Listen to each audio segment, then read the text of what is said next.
Vulcanize po! May tao kaya dito? Tao po, vulcanize! Wait lang, tatawagin ko si Papa.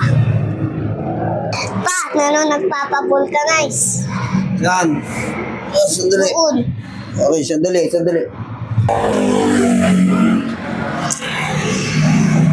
Ano mo yung paglilipot ko sa'yo? Iho. Gusto mo ang pagtulog. Magtatanong lang po sana ako ng magkano yung vulcanize ng pipe. Para sa'yo, Iho. Kahit 30 pesos na lang, bawat butas. Asan ba yung bike mo? Yun lang po, wala man po akong bike sa ngayon.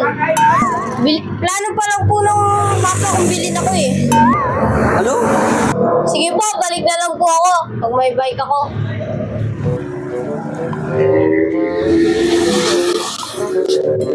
Lukong batang yun. Oh, no! Ang advance mag-isip.